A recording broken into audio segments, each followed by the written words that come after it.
Hello, everyone.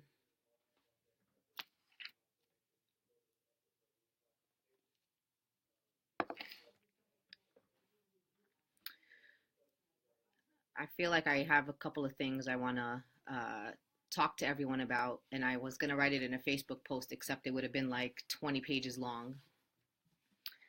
Just watching people talking online and all the conversations that folks are having, and wanted to share some of my thoughts with all of you in a very important moment. And I think that this is the moment that we all need to stay woke. So, welcome. Just waiting for a couple of more folks to join us today. So, I wanted to basically say that I'm watching people with all different types of posts and feeling like we're falling into a place that I have always been worried about us falling into, and which is to be distracted. And we are being very distracted right now by this administration, by the conversations that are happening, by things that we are assuming are wins when in fact they are not yet wins for our communities. So we need to really understand what's going on right now. If folks saw, and some people, that's not what they do, they don't follow these things, but the White House budget just came out, and it's really scary. Very, very scary, people, including elimination of the National Endowment of the Arts and Humanities. If folks don't know this, one of the early signs of fascism is disdain for the arts and public intellectuals, and just the simple fact of eliminating the National Endowment of the Arts really should send chills up people's spines. And when I tell you fascism is here, it is here. The White House budget also talks about 32 jobs, 3,200 jobs that will be lost at the Environmental Protection Agency. Now, people, this is really crazy, but you oftentimes hear people talking about justice and talking about, you know, let's end police brutality, let's, immigration and immigration reform, and we talk about, religious freedom and LGBTQI rights. But sisters and brothers, if we don't have a planet to live on, if we don't continue to intervene on climate change and ensure that we protect our planet, our fight for justice is moot. We won't be here to enjoy the full rights that we're all fighting for. So 3,200 jobs will be lost at the Environmental Protection Agency under this new White House budget, under this fascist regime. Believe it or not, eliminating programs or cuts to programs like Meals on Wheels for people who are homebound and disabled, and for our senior citizens. Like, imagine that. Like, how callous can you be that you would want to cut a program like Meals on Wheels so people can be nutrition and people could be taken care of during the day? I mean, this is absolutely outrageous. They're also expanding the deportation forces, and they are paying for thousands of more new detention beds. I mean, so when people tell me don't keep listening to the hype, there's a lot of, misinformation out there, and we can't be following the hype. People are putting out rumors. Just look at the White House budget.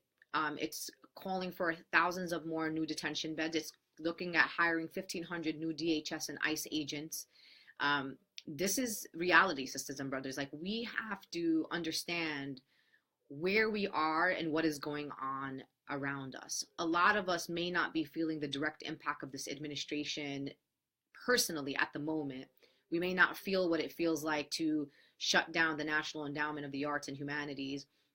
We may not be undocumented, so we may not understand what it feels like to think that there could be a detention bed reserved in your name right now, or being a senior or a person who's disabled and homebound, that may not get a meal because of this administration and those that are in power. And it's absolutely outrageous. I mean, I just read today that we have a registered member of a Nazi group, right? Like, this is not a joke, and it is really scary, right? Nazi allied group claims the top Trump aide, Sebastian Gorka, as a sworn member. Like, when we say, and I say, I'm not being dramatic and I'm not being overly radical or hyperbole. When I say that there are anti-Semites and white supremacists and Islamophobes in the White House, I am not lying. They are there, and some of them have actual documented allegiances to Nazi groups, or I mean, it's absolutely outrageous. So what I'm saying to you is I don't want you to be distracted by a McDonald's tweet or something that Donald Trump tweeted. And this is crazy. I mean, I was reading today in Politico, and there's an article that's entitled Trump's Budget Ripped from Bannon's Nationalistic Playbook. And, you know, we keep talking about Donald Trump, and people are like, Trump this, Agent Orange, number 45. Look, Donald Trump is not the problem. Donald Trump is doing what he is told, and he is being told to do something that is going to give him more popularity. The guy is cutting health insurance to 24 million Americans. Like, I have what he would call, or his supporters would call, Obamacare, something they too have, and many of them are benefited from. The idea that we are sitting back and allowing 24 million Americans to be or lose their health insurance is absolutely outrageous.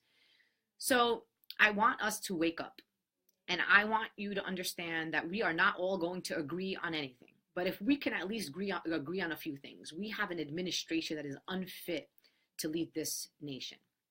We have an administration that continues to undermine the courts. I mean, for God's sakes, like, they do not respect checks and balances in this country. You tried Muslim ban 1, unconstitutional. Muslim ban 2, unconstitutional. You can make 20 Muslim bans, and they are always going to be unconstitutional. But we have to remember that this administration needs to hear dissent.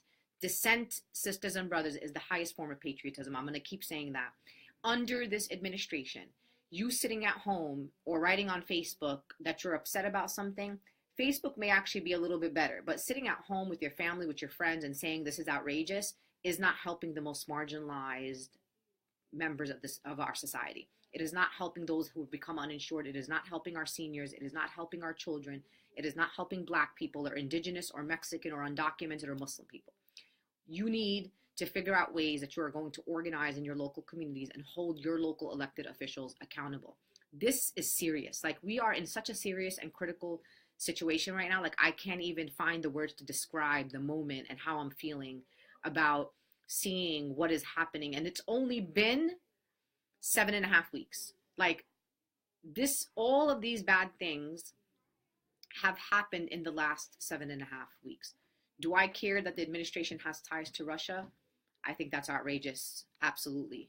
I think that the budget is quite more outrageous than that right now, thinking about the types of cuts that are coming to the communities that we come from. Now, and we also have a new moment that we are in, and I want to talk a little bit about my evolution, and really quickly to say that how much worse can it get? Seriously, like, how much worse can it get? I think right now we have to be bold in our positions. There is no time to reframe, compromise, figure out, what we're going to say and how we're going to say it. We really need to truth to power. That's it. Like, this is the moment for it. And I want to say something about myself. I am like the center conversation on like everybody's timeline. Like, I'm not the problem. Like, I am not the focus right now. The focus is you are living under a fascist regime. You are living under a administration that has disdain for people of color, for immigrants, for undocumented people, for LGBTQI communities, for Muslim communities, like for women. This is the administration that you live under right now. So you have a choice that you have to make right now. You are either going to distract yourself with things that are really not impacting your life at all. What I say and what I believe is not impacting your life. I'm out here on the front lines because I believe the power is in our hands. And I believe that I can be part of moving our country to a place where we all get treated with dignity and respect. That's what I'm trying to do here. Now, if that's what you want, then let's go, because we have no time to be having conversations that are distracting us from a critical moment. I am not about to allow something to happen on my watch.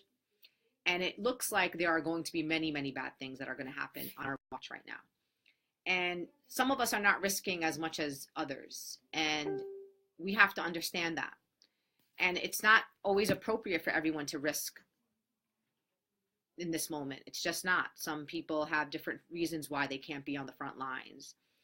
But what I want you to understand is that your administration, this president of the United States of America, is very dangerous. And we are being distracted by Twitter accounts, by bad press conferences, by the White House.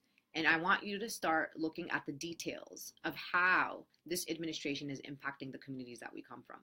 I am literally tired of having to explain my positions on really anything. These are my positions. That's it. This is what I have. This is what I'm going to say. And we are not going to agree on everything. Sisters and brothers, we are a country of 340 million Americans. I will guarantee you that we have 340 million opinions on 340 million things.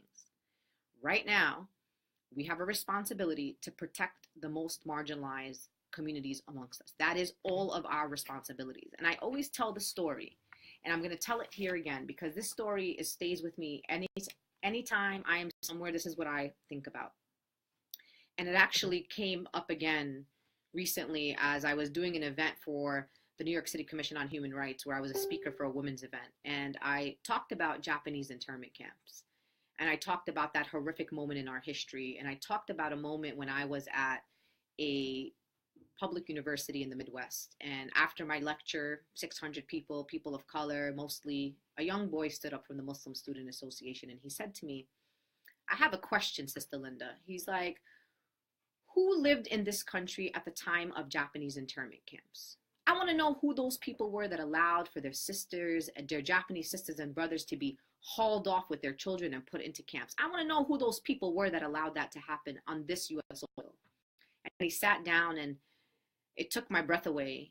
And I don't think he was looking for an answer. I think he wanted the people in the room to really linger with that question. And the room was, with 600 people, you could hear a pin drop.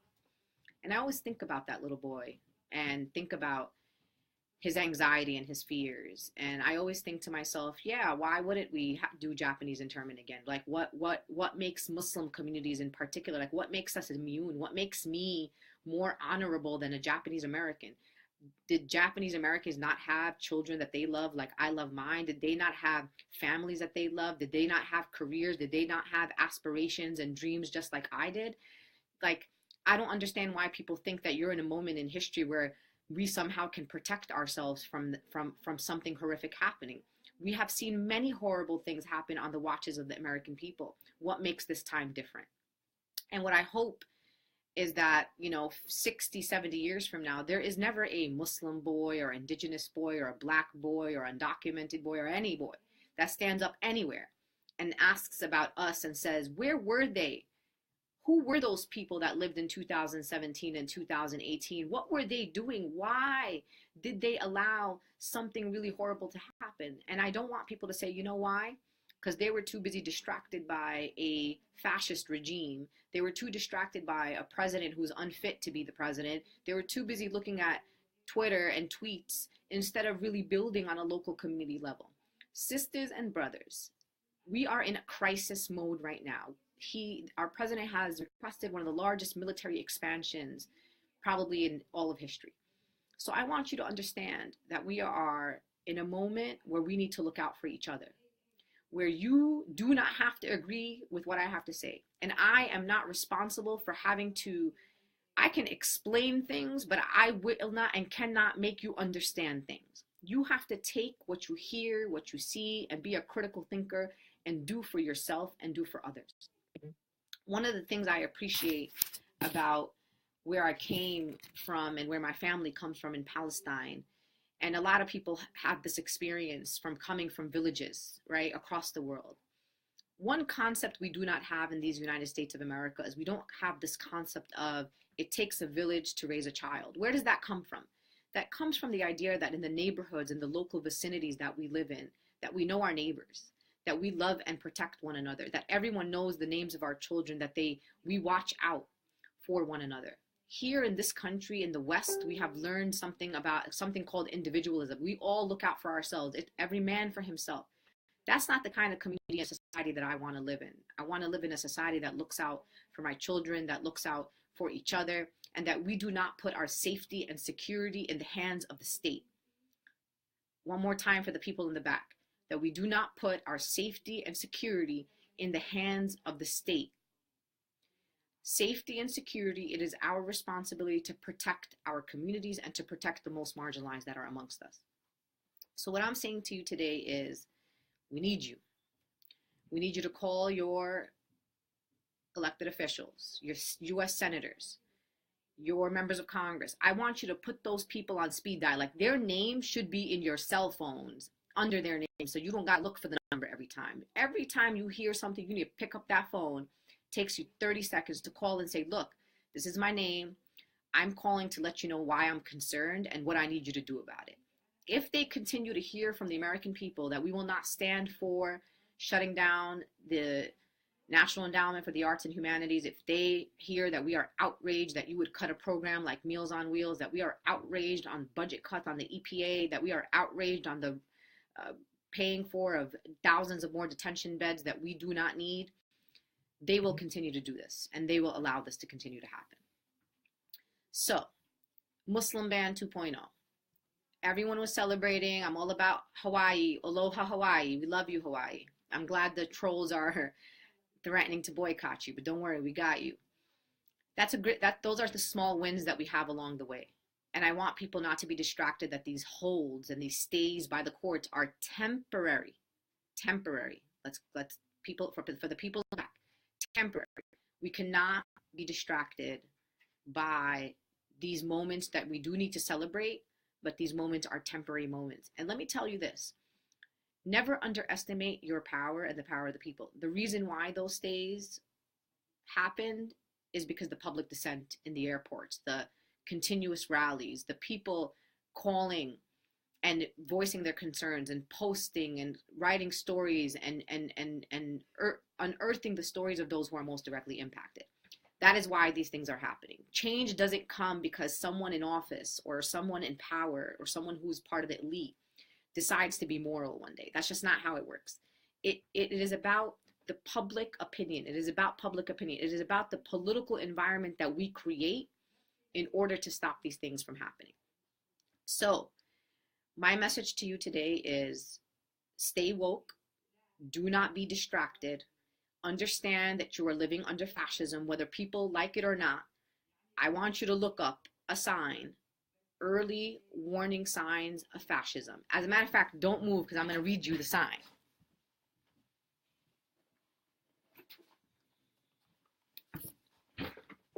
If you don't believe me that fascism is already here, I want you to listen to this.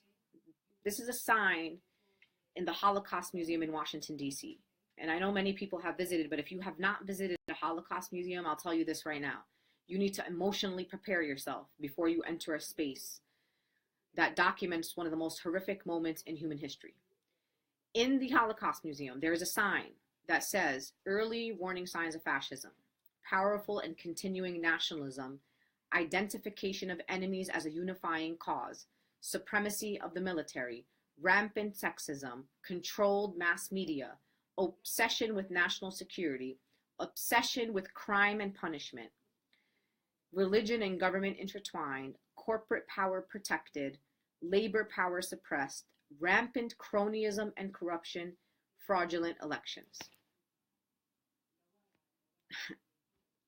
I froze. I hope that sent goosebumps up your arms, up your back, because it did for me when I first read this sign. If these are the early warning signs of fascism, then we have been warned. And I want you to understand that the time is now for us to not be distracted. I want you to continue to raise your voice. I want you to show up when you hear that there is a rally, a direct action. I want you to show up and be there. Every single human being counts. So when you show up to a space, you may say, I'm only one person. But you know what? Everyone that shows up at an action is only one person. So please Read, be critical thinkers. Do not just believe everything you read on the internet. And please, for God's sakes, read beyond the headlines. Like, I'm sometimes so ashamed by the amount of people that base their reactions to things on other people's reactions. Like, they don't even read, they haven't watched the video, they haven't read that person's words, but they want to react to other people's reactions to other people's reactions.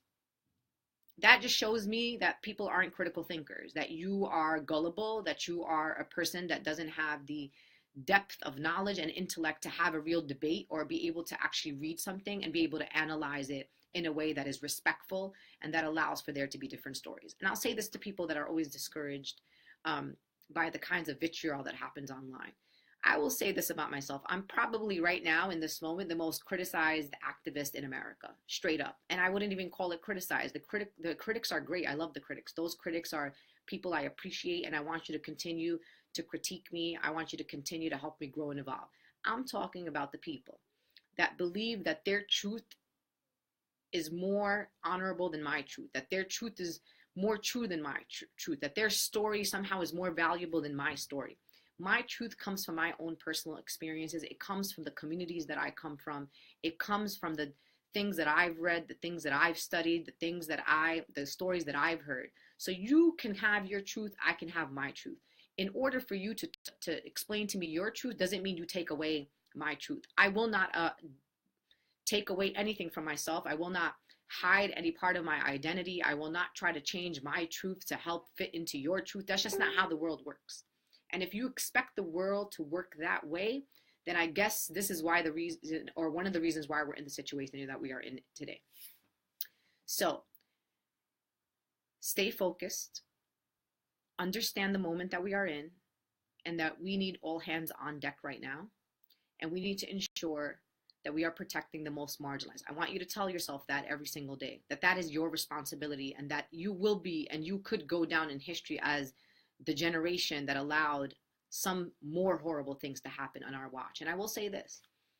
Number one, Donald Trump ain't nothing new here. He's not bringing anything new to the table. The cuts that have happened to food stamps and SNAP in the past, where have we all been on ending police brutality? Where have we been on immigration and immigration reform and supporting the undocumented communities, our neighbors, that are in our families, that live in our communities? Where have we been on the fights on reproductive rights? Planned Parenthood has been getting attacked for decades since their inception. These are not new fights. Do not allow anyone to tell you that somehow we're in some new something. What we are in is a worse time, but it's not a time where we are being introduced to oppression, or that Donald Trump somehow he's just overtly racist and the people around him are overtly racist, which is what is worrying most of us. But really, in fact, he is just shining a bright light on stuff that communities in this country have been fighting for a long time. So I want you to understand that you need to find a place in this work, in this movement. You got to show up to meetings. You got to show up your local elected officials' office, go to rallies, support local organizers, donate to local organizations. Do something right now. And I'm telling you right now, you do not want to be part of history where someone stands up somewhere asking where you were when something really horrible happened to someone that was your neighbor. So I'll end it here. Just my main point is, don't be distracted. Know the moment that you're in. Understand what your role is in it, and keep telling yourself every day, this is not normal, this is not normal, this is not normal. I wake up every morning, the first thing I say to myself or say out loud is, I'm grateful to God every single day that I'm still alive, that someone hasn't assassinated me yet. So I'm grateful to be breathing right now. Number two, I say this is not normal, and I'm going to walk into this world understanding that all these things happening around me in my country are not normal. So remember, don't be distracted. This is not normal. Assalamu alaikum.